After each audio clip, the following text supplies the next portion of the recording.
All right, everybody, welcome back to another episode of the Crypto 101 podcast. I'm your co-host, Bryce. We've got an awesome guest for you today, but I'm joined, as always, by my good buddy, my compadre across the nation, Mr. Brendan Veeman. How are you doing, Brendan? Bryce, I am doing good. I mean, like you said, we got a very special guest, and we've seen a lot of conversation about what's happening and how the world of crypto is intersecting with TradFi. So we brought on one of the best guests possible to talk about exactly that. Yes, Mike Reed is joining us. He's the head of partnership developments at Franklin Templeton for digital assets. Mike, thanks for joining us, and how the heck are you today? I'm doing great, Bryce. Thanks a lot for having me. Really appreciate it. Yeah, we're excited. You know, market's volatile, but generally things have been up and to the right. And yeah, we're super excited. But yeah, Mike, we'd love to just dive in to Franklin Templeton at a high level. You know, we see the numbers, $1.5 trillion sort of traditional asset manager, but who's also breaking into the on-chain world, the crypto world, you know, the RWA world. You could call it a bunch of different things, digital assets. But we you know, we want to start with a high level. What does, you know, Franklin Templeton do? What is their mission? Oh boy, we do quite a bit. You know, we build and we invest. We build directly on blockchains ourselves, authentically. We have our own team of engineers that built a digital wallet infrastructure, on-chain transfer agent, all that kind of stuff. And then we invest in the assets ourselves. We have multiple track records of you know, different disciplines ranging from index aware to fully discretionary and everything in between. We have a venture capability. And then we also run validator nodes on multiple chains. So we got our hands in a lot of different pots. I like to tell people we are authentic, and our learnings have all been very organic. And by that I mean, you know, authentic in that we build authentically on chain. We're in it. We're investors. We're enthusiasts. We use the tech. We love it ourselves in our everyday, but then get to do some of it for our real jobs as well. When did Franklin Templeton kind of break into the tokenization trend and on-chain management and stuff? Well, I started learning about the first time I heard anyone talk about crypto. My boss came in maybe 15 years ago. There was a whole bunch of us who were in fixed income, in Franklin fixed income years ago, and we were super interested in just looking at different asset classes, esoteric pockets of capital, just all sorts of stuff. And he walked in one day and he said, my son was playing Call of Duty and some people paid him. He was on Stitch, and he's like, somebody paid him in Bitcoin to like solve a level. Do you guys know what that is? And none of us had ever heard of it. And so we were like, let's dive in. So we started learning. And then when Ethereum launched, we started to learn about smart contracts and programmable money and all that kind of stuff. And to a bunch of fixed income people thinking about if this, then that statements coded into your cash flows, that came super natural to us. So we started diving deeper and deeper and deeper. And then one day we were like, well, why don't we try and do a project here? We got kind of lucky. The woman who's our president and CEO, Jenny Johnson, used to run operations for the company. And so the idea of ledger efficiency was something she was really psyched about. And so when we came to her talking about these distributed ledgers, she was like, what can you build? Can you use those ledgers in our own business to try and build something, you know, differentiated and build ledger efficiency into our book? You know, we're in finance, so ledgers are everywhere. And so we began the process of tokenizing a money fund at that point, and launched that product a few years later. That's crazy. It's a crazy story. You guys, you know, went from the traditional financial world to realizing, you know, more than an experiment, this stuff might actually bring efficiencies to our business. You know, we want to enhance things that we're working on, but we could enhance things for customers. So you guys, you know, really sit at, you know, at the crux of crypto and traditional finance. You do many different things. You also, I believe, are in the ETF game as well. Does Franklin Templeton, you know, manage Bitcoin ETFs or anything of that nature? We do. We have a Bitcoin ETF. The ticker is EZBC, and the idea was making Bitcoin investing easy. My own father was really interested in investing in Bitcoin, but the whole idea of a wallet was pretty scary and cumbersome, and He didn't want another account. And so, as soon as we launched the ETFs, he started investing in Bitcoin just because it became a lot easier. So our Bitcoin one's called Easy BC.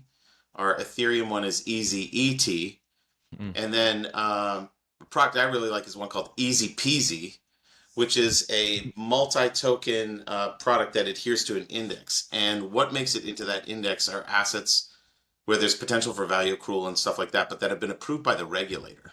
So you can think of, so right now it's just Bitcoin and Ethereum in there at a market weight. But as more assets get approved and make it into that index, the portfolio will expand over time. So it's kind of set it and forget it crypto. It's like I want market beta. I don't really know what I'm doing. I can just allocate to this and know I'll have that exposure. It's a pretty cool product. I'm pretty psyched about it. Wow, I could definitely see. We were just talking the other day to somebody, and they were talking about all the Bloomberg odds for all the different altcoin ETFs that 95 to 80% or whatever odds of approval this year for like a half a dozen or a dozen altcoins. So are you saying that like if they get their spot ETF approved, then they could be maybe added to this Easy Peasy ETF? That's right. Yeah. Wow. It's I hate to mention a competitor product in a public channel, but it's kind of like QQQ but for crypto. It's like it's like an index oriented beta play for, again, people who just know they like the interesting aspect. They think there's a cool space, a lot of really interesting technology, but they don't really know how to allocate. And so they're like, I'd like a market weight exposure to a bunch of different assets, and as time goes on and more assets get approved, the index will grow, and so too will the composition of the portfolio. So I saw that Templeton has the basket or the index like you're talking about pending still, and then you also have a Solana and an XRP spot ETF that are pending.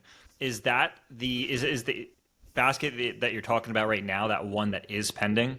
It's live, actually. It's live now. Wow. Yeah, we have hats somewhere that say Easy Peasy with a lemon beside it, because so I thought Easy Peasy Lemon Squeezy was kind of a fun thing. But yeah, it's approved and available. I mean, I buy it myself. It's approved and available.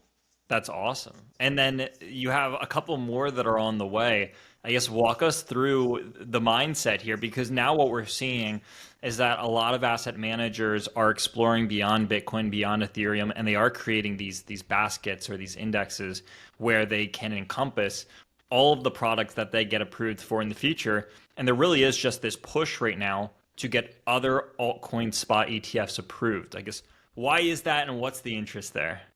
Yeah, so I'll say this. I can't comment on an ongoing filing with the SEC, but I would say that to me, there's kind of Bitcoin and then everything else, kind of. Not really, but Bitcoin's got its own investment thesis that I think is different than a lot of the rest of the space, and I think a lot of the really interesting things that are happening in the rest of the space. A lot of the really interesting projects that are being built on the protocols, and like I said in the beginning, I actually use some of the products myself. So like Helium, for example, I'm a Helium subscriber. I use the phone. My phone is a Helium phone. Helium is the service provider. So I enjoy the services as a subscriber, but then I also operate a hotspot out of my house. So, I can earn doing that. Token exposure, Solana exposure broadly. I think that DPIN narrative is like still interesting, and I think super relatable. Yeah. That's something that a lot of people in crypto really don't think that much about for when it comes to talking to traditional investors. There's a real translation function that has to occur where things we do in crypto are things that are done in traditional finance in some cases. They just look slightly different. So for example, burning tokens kind of feels like a share buyback. It's not quite the same, but it kind of feels that way. Think about paying out validators for doing the validation work. That's almost kind of like reinvesting in your business, or paying to secure the network. But you know what I mean? It's like when you start to think of it in those kinds of terms, we've noticed the lights really turn on for a lot of traditional investors. And I think some of those things that are happening in DPIN really let people say, oh, there are real businesses, there is real cash flow, there's real product here, real interesting ways of doing things. So I like using the products because I like trying it all out. I like seeing what works, what doesn't work. Really, I have one of those, Kudis, the rings. I have one of those. I'm wearing Yeah. it right now. And so you can like mint your own healthcare NFTs and really fully realize, the economics of that rather than having a third party sell your data if you choose. So I like trying stuff out and seeing what works and what doesn't work. So um, anyway, point is, sorry, back to your question, which was like altcoins in general in the space. I think a lot of those things that are happening outside of kind of Bitcoin, even Ethereum, a lot of the things that are happening in the altcoin space are really interesting. Yeah. Yeah, like even recently, Bryce, I know we were just talking about this, but you've seen a lot of different players want to get involved in altcoins or want to get involved in crypto one way or another. Yeah. JP Morgan was just talking about it. Bank of America was just talking about it. Robinhood came out yesterday and said, hey, we're going to be launching our own chain on Ethereum so that we can tokenize assets. And there's just been a lot of discussion, whereas for a while it was like, it started out as, we don't want to touch crypto. And then it was, we want to look at Bitcoin. And then now we're kind of entering into the next stage of that is, how can we not only offer altcoins, but how can we use this technology and get plugged into the ecosystems, which, you all are doing here. You guys are all actively in stage 3 and doing this. And it's fascinating. It's fascinating because I think everyone has crypto so vast so that everyone has a little bit of a different approach as to how they want to use it and how they see it fitting in to their own like agenda in like a good way. I think like so that kind of progression you talked about, something that kind of hit. Do you remember like a couple minutes ago I said we're authentic and organic? I didn't Yeah. choose those words by accident. When I said organic, what I mean is all of the learnings kind of build on each other, right? So like you hear about Bitcoin and you're like, what's that all about? And then you learn about Ethereum and what's that all about? And even when it came down to chain selection, so our money fund is called Benji. The token is called Benji. It's an authentically tokenized money fund that's available. You can download an app. I think it's called Benji Investments, and you can download the app, KYC your way in, and then buy a money fund token. One token is equivalent to one share of the underlying fund. So when I say, again, like organic, so we were looking at this and we're like, okay, what chain should we launch on? And we were trying to decide, looking at all the chains, we want to do it in a regulatory compliant way. And so we launched initially on Stellar.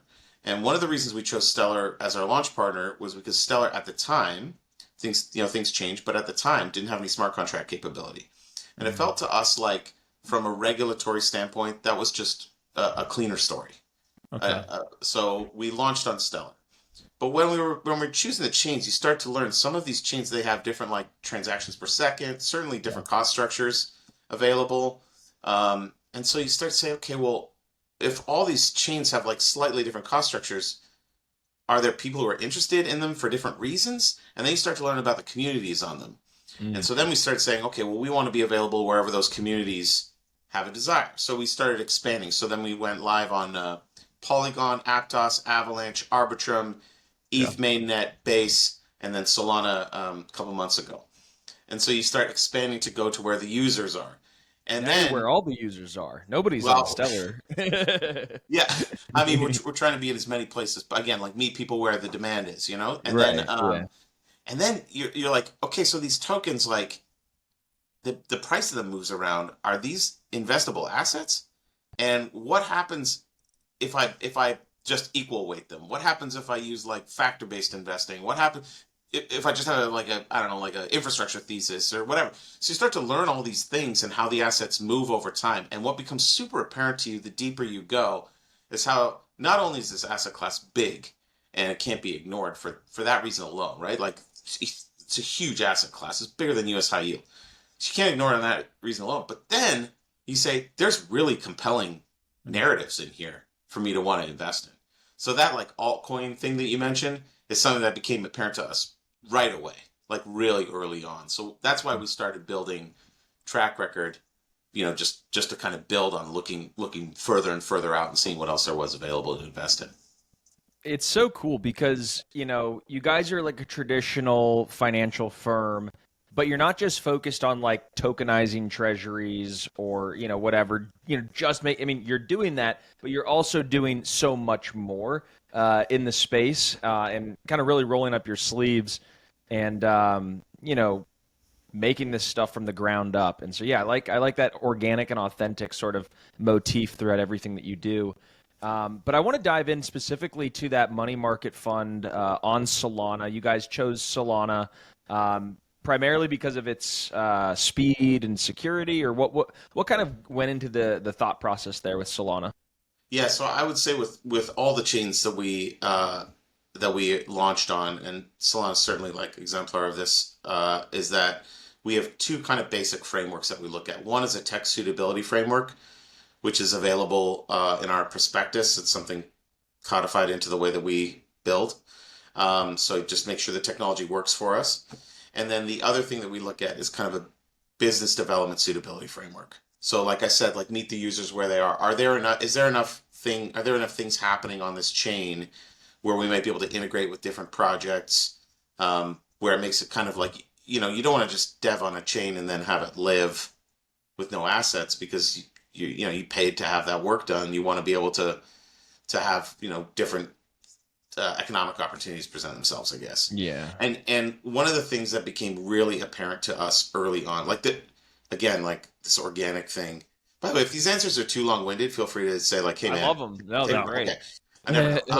I get kicked under the table at cocktail parties like all the time by my wife, who's like, "Hey, nobody wants to know about this." But we're super excited about it. So, when we launched the money fund in the beginning, yields were at zero, and so really no one cared.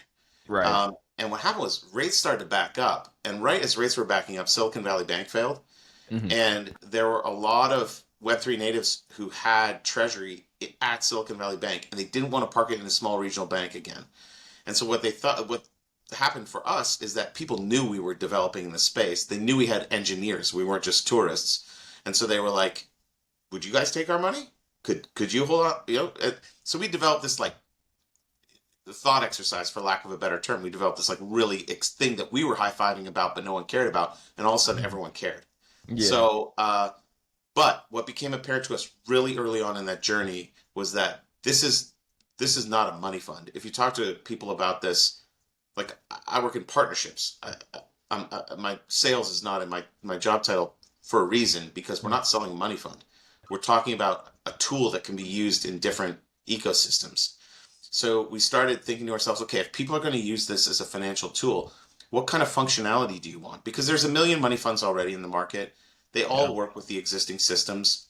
It's a totally commoditized space. So how can you differentiate yourself? Why is it being on chain important, other than the fact that you have a new customer base, which is great, but why is that an important thing? So the thing that makes it important is that if you mint authentically on chain, so we don't use a third party to go on chain, we do it ourselves. So the asset authentically lives on chain. There's no off-chain book of records that we have to reconcile with, which means things like transferability can all of a sudden be coded into your asset. So we did that. We coded in transferability where users could send it to other users. So we had a user, we have a large multinational that invests some treasury capital in Like our whitelisted asset. users, basically. Yeah, correct. They move money around to opcos in Benji, because historically all these opcos held money in money funds. And if they want to move money from one entity to another, they have to sell out of a money fund, transfer the cash over, and then reinvest in a money fund. And that can take like 3 to 5 business days where you're yielding nothing. Yeah, it's a lot of friction too. So much friction. And now you've not only removed the friction, but their money's always working for them. Yeah. Right? They're fully realizing the economics of their trade, because it's an instant transfer of a yield-bearing asset that they wanted anyway. We had a VC investor who asked us if they could fund portfolio companies in Benji tokens. We had a group who wanted to make a payment to a vendor in Benji instead of doing it. I mean, shoot, I have literally been out for drinks with a friend and paid my share in Benji tokens using the mobile app. So this transferability thing was something that we knew had legs immediately, and we sprinted towards it and added that in the asset. We've also added other functionality too. So we have a USDC on-ramp for our institutional investors where they can buy and sell the product with USDC through a third-party facilitator. We are working on some other functionality. The thing that we're the most excited, or I'm the most excited about, again, like I'm a fixed income person for a couple decades before crypto. So the thing I'm the most excited about, which we just announced within the last 2-3 weeks, is a function we're calling intraday yield. And what it means is that if I transfer you that asset at noon, I accrue yield from midnight to noon, you accrue it from noon to midnight, and then at the end of the day, because our fund pays every day, it doesn't just accrue daily, it pays daily. So when the airdrop of new tokens occurs, we each get it proportional to how long we held the asset. Now, if you and I go out for drinks and I transfer you tokens, it's not that, it's like $10, I don't know, $20 of yield for a few hours. It's not really that big of a deal. But if you start to think about the institutional use cases like collateral, repo, trade finance, situations where sometimes people hold $10 million on their books for 4 hours a day, every day, but they don't own it when the market closes, so they couldn't realize anything in that. Now they can get 4 hours worth of yield, and over the course of a year, that adds up pretty significantly. Yeah. So we actually have a patent pending on that technology because we're like super psyched about it. That only comes because the asset lives on chain, and you can cut the rewards up to the block. We say to the second when we're talking to people, but this is crypto to us, blocks. Yeah, right. So we can cut it up to the block, which and that yield clock runs 24/7, 365. So you transfer the asset on a Sunday morning at 2 a.m. It settles authentically at 2 a.m, and then you can do that intraday yield calc to figure out how much yield you would get over the course of the period you held it. It's crazy that this didn't happen faster, because when you think about this, you're like, it's 2025. Like, this is the future. Like, why can't I send a transfer Sunday at 2 a.m. if I want to, right? Why can't it happen instantaneously? Why can't it happen cross borders? Like, why can't we have all this stuff happen? And, the answer now is like, we can. And it seems like this super clear solution. But I think in the past, regulation did get in the way of parts of this happening. And I'm curious just to get your take on like what is happening with regulation. And if you think that the US framework is evolving fast enough to support tokenized products, or I guess even like how this regulation impacts or impacts something like Benji, for instance. Yeah. So I got a whole bunch of thoughts on everything you just asked. One is just to like level set. We actually took the approach with the regulators of being collaborative and not combative. So and I'm not just saying this because this is recorded and is going to be published, but truly we felt like it was much better to like go on an educational journey together and learn together. So when we launched our products, we actually worked in conjunction with the regulators on them and educated them on everything. We had, kind of a strategy around communicating with them and things like that. So we never really had like a problem with the regulators. It's more just like let's learn through this together. I think it's an apolitical statement to say that the regulatory environment today is a lot more favorable for crypto than it was a year ago. That's just level setting. I think some things like like stablecoin act, that kind of stuff. We kind of so let me say this about Benji in particular. With Benji, we are not trying to blow up the banks, right? Like we are not anarchists. We have a huge friend. You said like $1.5 trillion that live on those rails. So we're not trying to blow up the banks at all. We are also not trying to blow up stablecoins, because stablecoins provide an essential service in this ecosystem that our asset can't provide, because we are a permissioned asset. So we have to know who owns every Benji token at all times. We have to know those users. Stablecoins KYC at the point of mint and redeem. There's don't forget. So the underlying for Benji is an SEC registered 2A7 government money fund with a ticker, a very traditional vehicle. It's a security. It's a digital asset security. Benji is. Yeah. So it's much different than a stablecoin.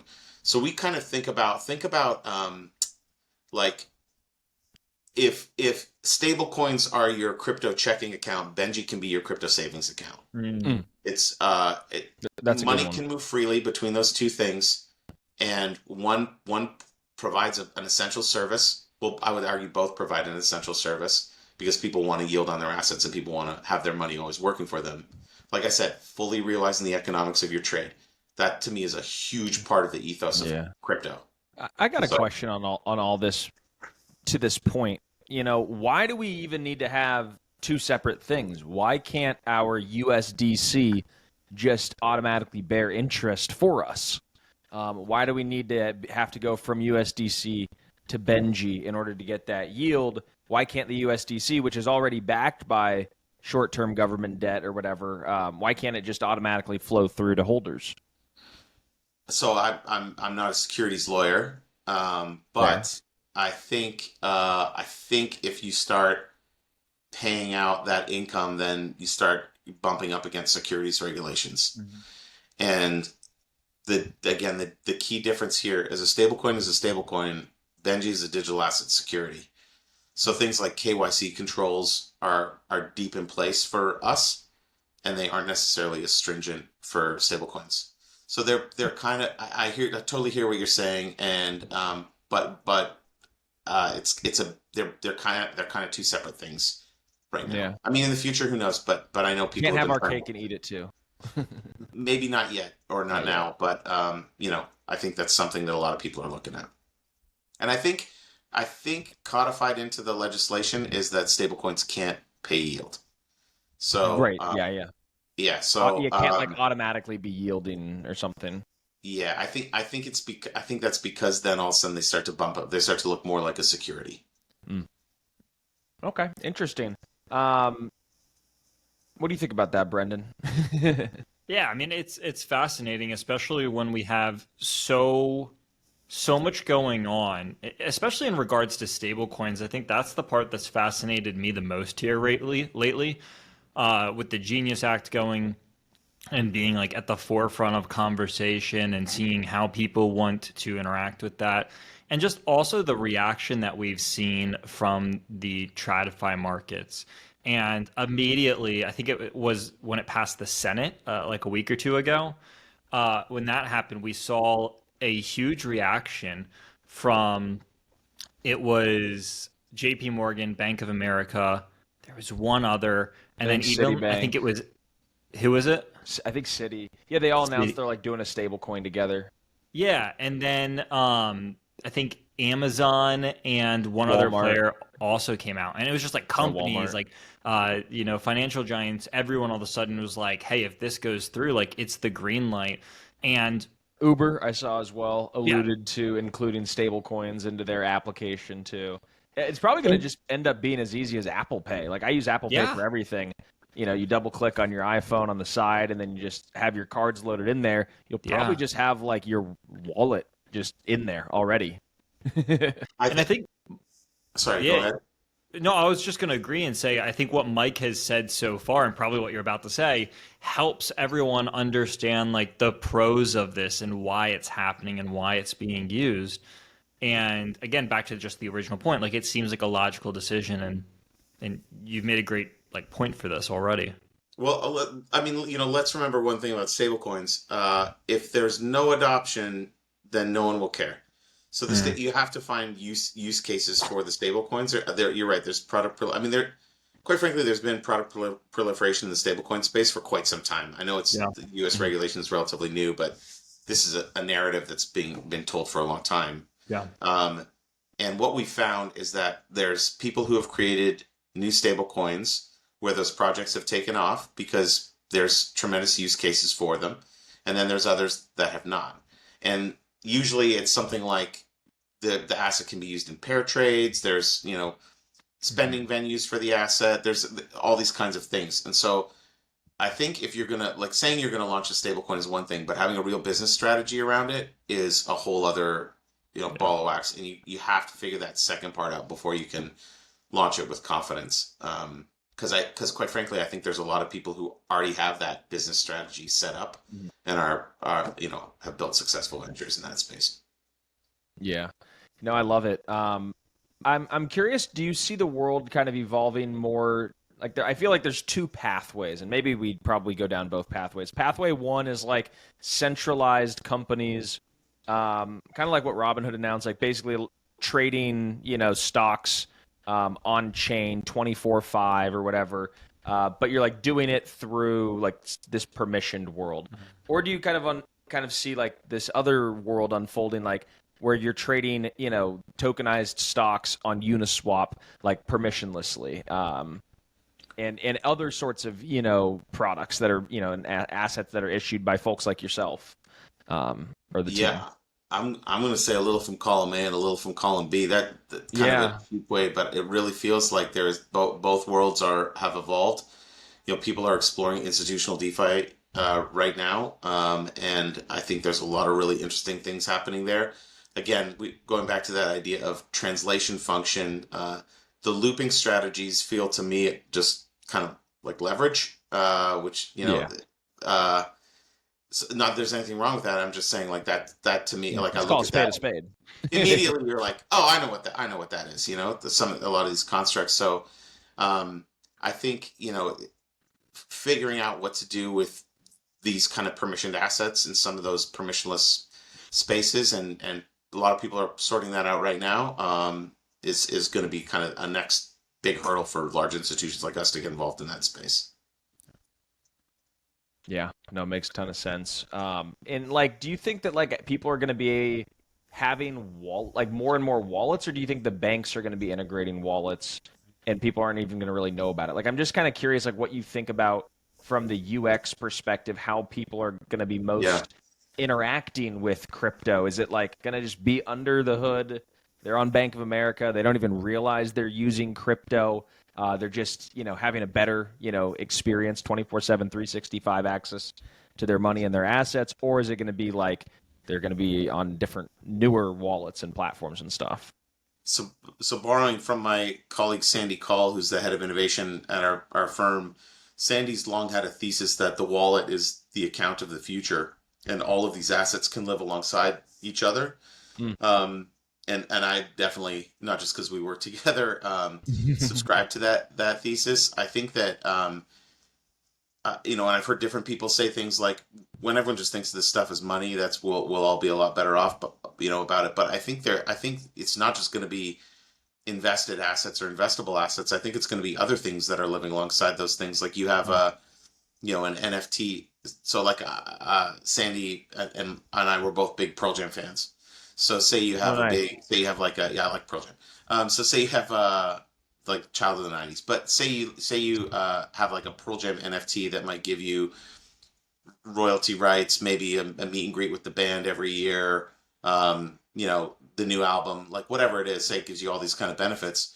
I could keep that alongside my Solana tokens. I could keep that alongside my tokenized equities or whatever I end up holding in that portfolio. And then all of a sudden you start to think about all these assets. So like let's go with the Pearl Jam example again. So let's just say like I've met the band a bunch of times and I'm satiated. I think that I've had that experience. It was great, and I could figure out, is there a market where I could lend this NFT out and someone else could borrow it for a fee, and they could have the band experience again. I mean, this is the third or fourth time I said this, but like fully realizing the economics of your trade, right? Like you're like, okay, I own this. It's a cool thing. And there's other people who might not want to lend out their Pearl Jam NFT or, pick whatever it is.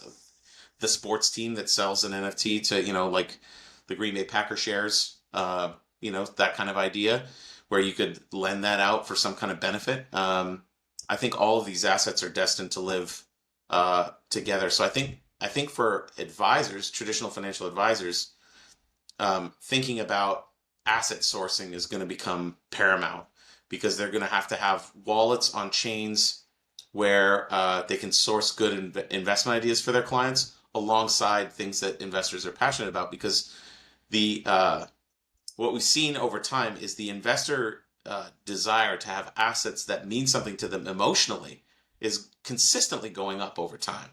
So people care more. They want to feel good about something. My kids have, excuse me, stock accounts. And I'm like, what do you like? And they're like, I like to eat here at this restaurant. I like to shop at this place. And I so like we to buy play stock. this game. Exactly. So that's kind of how. So now think about that from a grown-up perspective. Maybe you really like, a certain asset, and you also think that the company's got a great chance for growth. Now you're investing in something you're passionate about, where you think there's going to be good return. So I think all of these assets are kind of destined to live alongside each other in a single wallet. The conversation of wallets is interesting because I agree. I mean, it does feel like the future. One of the hurdles that I would like to see solved is how do we have this balance between security and making it, I don't know if accessible is the right word, but people get scared because Convenient. they say it again. I was gonna say like the trade-off between Convenience. security and convenience kind of thing. Exactly, because that is the biggest gripe that I see from people who aren't super deep into the weeds of crypto. They go, a wallet seems either complicated, or they get scared with the fact that if they don't remember their seed phrase or they don't write it down and store it somewhere the proper way, that they could lose everything. And I think that idea makes them nervous, even though, in a perfect world, it is more secure. It is the best. Like, it is this brilliant solution. But I think that people realize that sometimes that they can be irresponsible, and they view that as almost a security risk because it is inherently more secure, like, if that makes sense. No, I know what you mean. It's like the fear that, you hear a story. It feels like I hear stories all the time of somebody who threw away their thumb drive, Yeah, like with that. their Bitcoin on it. So I totally get it. So I would say two things about that. Number one, Mhm. I think that you can just use the ETFs, right? Like, Yeah, again, we totally. didn't name them easy by mistake, right? You're making life easy for people.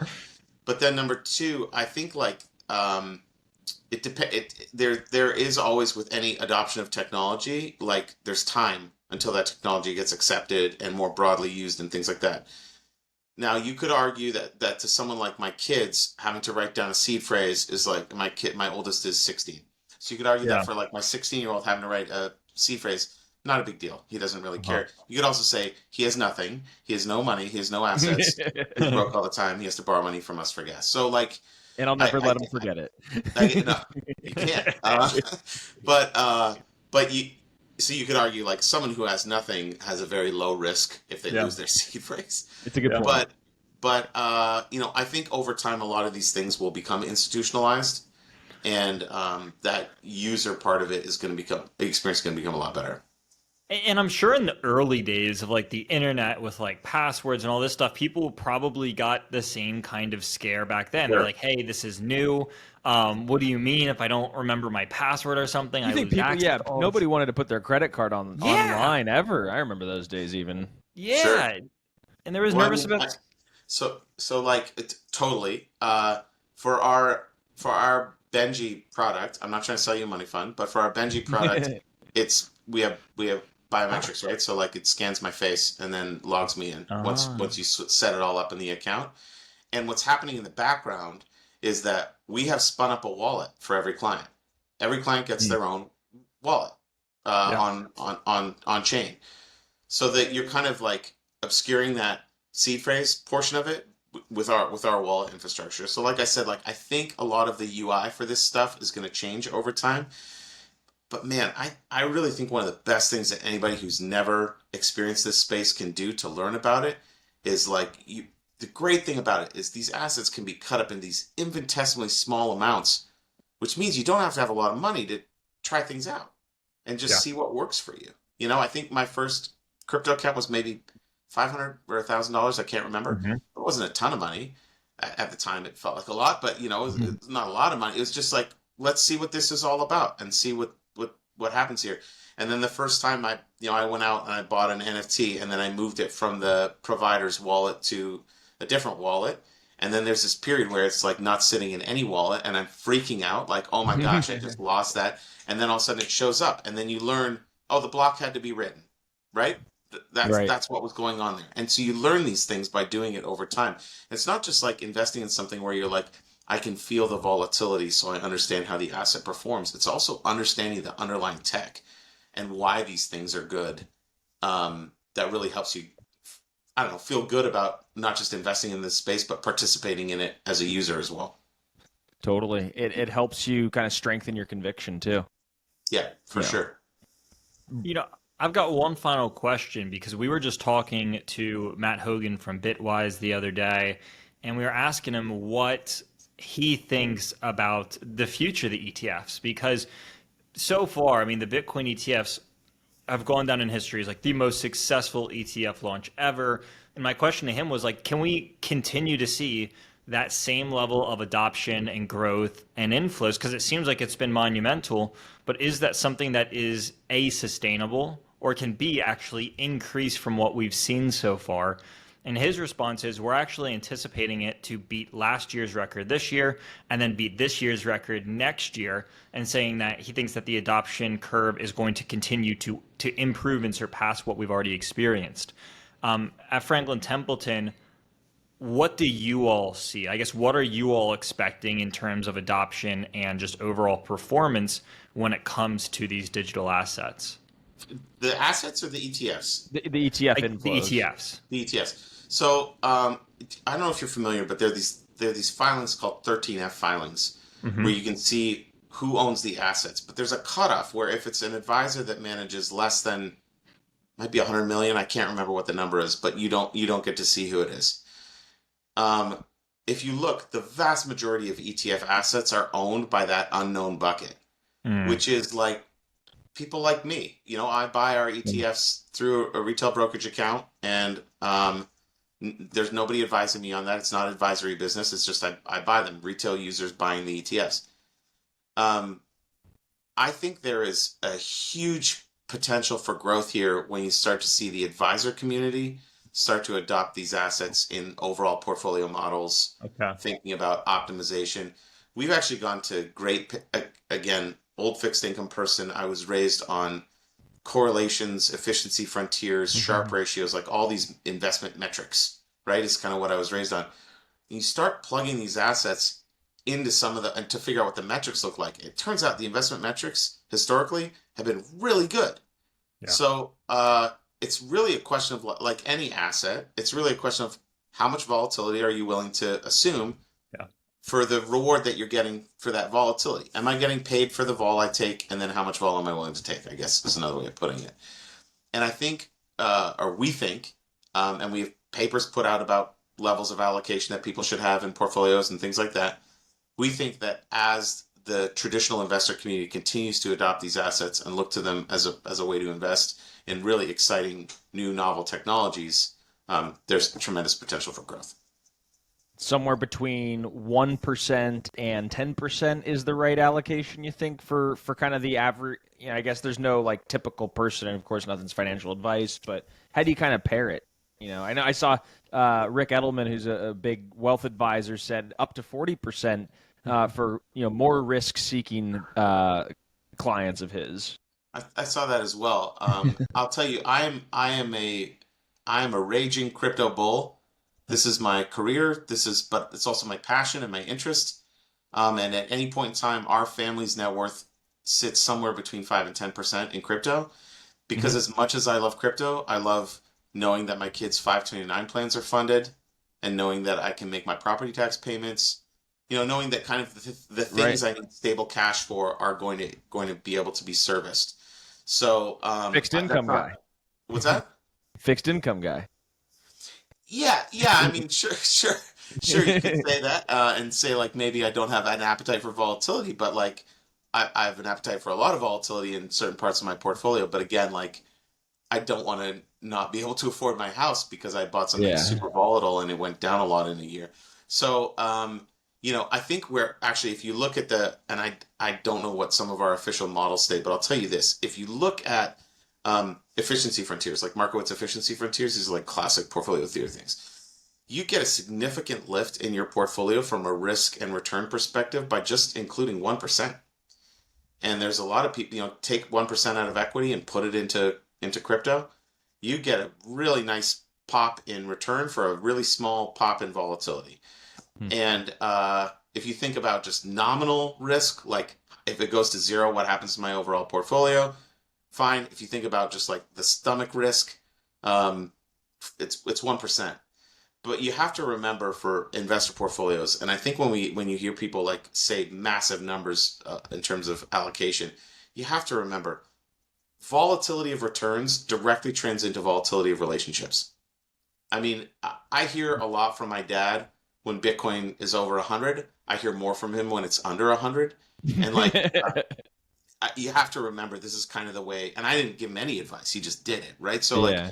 this is the way people have to understand is that if people are making investment advice and recommending huge allocations, when the volatility comes, how good is that relationship? And is that relationship going to abandon you because you recommended a massive allocation of something that's supremely volatile? So Yeah. anyway, Bryce, way too many words to say what you already said, which is there is no typical investor. Everybody's got their own risk return appetite, and you kind of have to figure out what fits for them. No, you totally nailed it, and I love the explanation, and it kind of makes me. And this is, by the way, this is why we ask the pros. We want to hear from them. So take as many words as you feel like you need. But really, what I'm curious to get your insight on, and you've also been in crypto for a long time. There's this thing called the 4-year cycle, right, where we've got the halving. Every 4 years, there's a halving, and it drives liquidity and it drives supply from miners and all that kind of stuff. But like, we've never had. And there's a big risk in markets saying this time is different, but like this time is different because we've never had institutions. Like we've never had these ETFs that have, billions and billions of dollars of flows. We've never had, the Morgan Stanley wealth advisors and the Wells Fargo wealth advisors like start to come online and say, yeah, we're going to be able to pitch Bitcoin ETFs. And this is kind of in a sense also like lowered the volatility. Like we've talked about, like the volatility, like each cycle, every 4-year window, the volatility is less and less and less and less and less, and probably will be over time. Is the 4-year cycle done now that we have these new market structures? Well, I mean, no, it's a real thing, right? Like it's coded into the asset, so it'll happen. Okay. But to your point, I think it's really anytime you see more participants enter a market, historically what you've seen is volatility goes down, return potential also can go down. It's harder to replicate the returns that you've already received when asset prices start to go up. So you see that kind of behavior with every asset that exists. Almost every. I shouldn't say every because I haven't studied every asset under the sun. But like generally speaking, that's something you see. More market participants tends to equal lower volatility. Yeah. No, I'm very curious to see how it plays out and if the October/November sort of market top that's projected by these 4-year cycles stays in, and then we're going to be in for another correction of a year or so, as it typically is. But who knows? I know one thing's for sure. Crypto 101 will be still there, reporting on things, and I'm sure Franklin Templeton will still be building things, bull market or bear market. Man, Mike, we really appreciate kind of bringing you on. Is there anything else that we didn't ask that we really should have? Maybe anything that you're building, any strong opinions that you or the firm have that we kind of didn't dive into yet? Well, I mean, I kind of mentioned everything that we do. We have this investment capability. We have everything we build on chain as well with our Benji products. We also validate as well. We operate 11 validators. 30 validators across 11 different blockchains. I think what you're going to see over time is more people taking a much more comprehensive approach because all these things feed into each other. The fact that we operate validators means that when we have our product living on chain, we have our own copy of the records. It also means that we have all of the data on that chain. So if our analysts want to use that data in the analysis of the chain and come up with a price target for the token, we have it all ourselves. We don't have to buy. So the chains inform that. If you invest in an early stage chain and they're like, we're going to need validators eventually, we have that service that we can help to offer if it makes sense. If they say things like, we could really use help with our coding. Like we feel like it's good, but we're not 100% set. We have our own team of engineers that can help with that. And all these things relate to the engineers talk to the analysts when we're trying to decide what chain to go on next. We talk to the analysts and say, is there actually something happening here? Is there a real movement going on? Or is this just, is it a zombie project. So Yeah. I think you have to have this kind of comprehensive approach to the space to really understand what's under the hood, which will come to, eventually lead to better outcomes for your clients. Totally. I feel like I read a study, and I could be hallucinating, but I think it was done by Franklin Templeton. It was about transaction cost savings, like $50,000 for 50,000 transactions, and then if 50,000 transactions on, I think you guys used Optimism. It was like $1.52, and so the math was like a 30,000 times efficiency in cost. Was that your department that kind of did that study? We don't actually publish the cost savings we've achieved by running things on chain, but suffice to say it's pretty. And we're not on Optimism, but it's suffice to say it's pretty intense. It's the kind of thing where we put this money fund on chain, and then we have someone's going to get really mad at me for not knowing this, but we have a whole bunch of these specialized investment managers that specialize in different disciplines. So like real estate, private equity, private debt, traditional equity, all these different things. Mm-hmm. And when we had the cost savings data, we went around to the CIOs of all of these different investment groups, and to a person, the reaction was the same, which was, how do we do this sooner rather than later? Like that's too intensive a cost saving to ignore. So I think, and look, there's a lot, like anytime you want to change the transfer agent for a fund, there's board meetings that have to occur, there's filings that have to occur. So it's actually a pretty heavy lift to be able to put funds on chain. We started with Benji, we started with a brand new fund structure and a brand new fund board specifically because of that, because it is quite a lift. But to anybody, it's apparent the cost savings are so intense. Moving assets on chain seems to make a lot of sense. Love it. Mr. Mike Reed, thank you so much for coming on and talking to us all things about digital asset partnerships at Franklin Templeton. We hope to have you back on again soon. Talk about some more updates, anything that's kind of going on in your world that, the good citizens of Crypt Nation should be hearing. We'd love to have you back on, and thanks for coming. Love to be on again, and thanks for having me. Appreciate it.